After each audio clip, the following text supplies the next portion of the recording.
Previous ಇಂಟರ್ವ್ಯೂಗಳಲ್ಲೂ ಹೇಳ್ತಾ ಇದ್ರಿ ರೈತರ ಬಗ್ಗೆ ಒಂದು ಸಣ್ಣ ಕಾಳಜಿ ಇರಲಿ ಮಾಧ್ಯಮಗಳಿಗೆ ಅಂತ. ಅದಕ್ಕೆ ಪೂರಕವಾಗಿ ನಾನೊಂದು ಮಾತು ಹೇಳ್ಬಿಡ್ತೀನಿ. ನಮ್ಮ ಪವರ್ ಟಿವಿಯಲ್ಲಿ ಮಣ್ಣಿನ ಮಗ ಅಂತ ಒಂದು ರೈತರ ಕುರಿತಾದಂಥ ಒಂದು ಪ್ರೋಗ್ರಾಮ್ ಮಾಡ್ತಾ ಇದ್ದೀವಿ.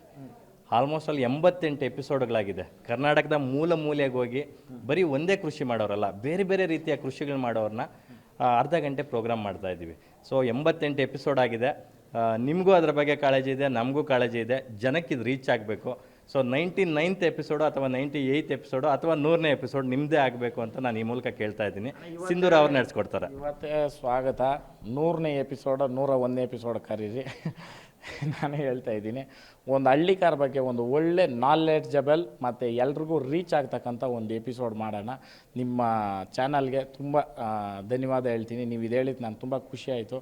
ಈ ರೀತಿ ಬೇರೆ ಚಾನಲ್ಗಳವರು ಮಾಡಿದ್ರೆ ತುಂಬ ಖುಷಿ ಆಗುತ್ತೆ. ಗುರ್ಸ್ರಿ ಒಂದು ಆಮೇಲೆ ಆದಷ್ಟು ತಂತ್ರಜ್ಞಾನದ ಹಿಂದೆ ಹೋಗ್ದಿರ ನಮ್ಮ ಹಳೆತನದಲ್ಲಿನೂ ಯಾವ ರೀತಿ ಕೃಷಿನಲ್ಲಿ ರಾಸಾಯನಿಕ ಇಲ್ದಿರ ನಾವು ಹೆಂಗೆ ಅಗ್ರಿಕಲ್ಚರ್ನ ಮಾಡ್ಬೋದು ಅನ್ನೋದ್ರ ಬಗ್ಗೆ ಸ್ವಲ್ಪ ನಿಟ್ಟು ತಗೊಂಡು, ಯಾಕಂದರೆ ನೀವು ಎಲ್ಲೋ ಒಂದು ಫಾಲ್ಸು ಇದು ತೋರಿಸ್ಬಿಟ್ರೆ ಅಣ್ಣ ಒಂದು ಕಾಂಪಿಟೇಷನ್ ನಾನೇ ನಡೆಸಿದೆ, ಅಲ್ಲಿನ ಕಾಂಪಿಟೇಷನ್ನು ಒಂದು ಇಂಪ್ಯಾಕ್ಟು ರೈತರು ಬೆಳೀತಾರೆ ಅಂತಾಯಿತು, ಇನ್ನೊಂದು ಇಂಪ್ಯಾಕ್ಟ್ ಬಂದರೆ ಅದು ನಮ್ಮ ನಾಟಿ ದನಕ್ಕೇನೆ ಅದು ಎಫೆಕ್ಟ್ ಆಗೋಕ್ಕೆ ಸ್ಟಾರ್ಟ್ ಆಯಿತು.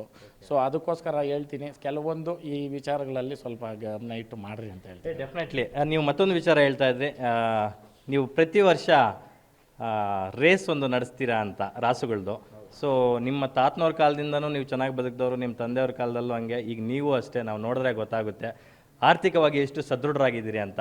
ಸೊ ದುಡ್ಡಿನ ಅವಶ್ಯಕತೆ ನಿಮಗಿಲ್ಲ, ಅಥವಾ ರಾಸುಗಳ ಹೆಸರಲ್ಲಿ ದುಡ್ಡು ಮಾಡಬೇಕು ಅನ್ನೋದು ನಿಮ್ಮಲ್ಲಿ ಇಲ್ಲ ಅಂತಕ್ಕಂಥದ್ದು ನಮಗೆ ಮುಕ್ತವಾಗಿ ಕಾಣಿಸ್ತಾ ಇದೆ ಇಲ್ಲಿ ಓಪನ್ ಆಗಿ. ಅಂಥದ್ದು ಪ್ರೀವಿಯಸ್ ಇಯರ್ ರೇಸ್ನಲ್ಲಿ ಏನು ವರ್ತೂರು ಸಂತೋಷ್ ಅವರು ಮೂಟೆಗೆ ತುಂಬ್ಕೊಂಡು ಹೋಗ್ಬಿಟ್ರಂತೆ, ದುಡ್ಡು ಸರಿಯಾಗಿ ಸಮರ್ಪಕವಾಗಿ ಮಾಡಲಿಲ್ಲಂತೆ ಅಂತ ಒಂದಷ್ಟು ಅಪವಾದಗಳು ಬರುತ್ತೆ. ಅದಕ್ಕೆಲ್ಲ ಏನು ಉತ್ತರ ಕೊಡ್ತೀರಾ ಸರ್? ಮೀಡಿಯಾಗೂ ಹೇಳ್ತೀನಿ, ಎಲ್ಲ ಮೀಡಿಯಾದವ್ರಿಗೂ ಒಂದು ಹೇಳ್ತೀನಿ, ನಮ್ಮ ರೇಸಲ್ಲಿ ಸಪ್ಲಮ್ನ ನಾವು ಕರೆಸ್ತೀವಿ. ಕರೆಸ್ದವಾಗ ನಾನು ಕರ್ಪೂರ ಅನಿಸ್ತೀನಿ ಅಣ್ಣ. ಆ ಕರ್ಪೂರದಲ್ಲಿ ಉತ್ತರ ಸಿಗ್ತದೆ. ಕರ್ಪೂರ ಸುಮ್ಮನೆ ಅನಿಸಿದ್ರೆ ಯಾವನೂ ಉದ್ಧಾರಕ್ಕಾಗಲ್ಲ, ಸರ್ವ್ ನಾಶನ ಆಗಿಬಿಡ್ತಾರೆ. ಏನಾದರೂ ನನ್ನ ಮೇಲೆ ಹಾಕಿರ್ತಕ್ಕಂಥ ಅದು ಆಪಾದನೆನ ಇಲ್ಲ ಅದು ನಿಜಾನ ಅಂತ ಆದರೆ ನಿಜ ಆದರೆ ನನ್ನ ಮನೆ ಸುಡಲಿ, ಹಾಕಿರೋರು ಸುಳ್ಳಾದರೆ ಅವ್ರ ಮನೆ ಸುಟ್ಟು ಹಾಕಲಣ್ಣ. ಇಷ್ಟು ನಾನು ಹೇಳ್ತೀನಿ ಅಷ್ಟೇ.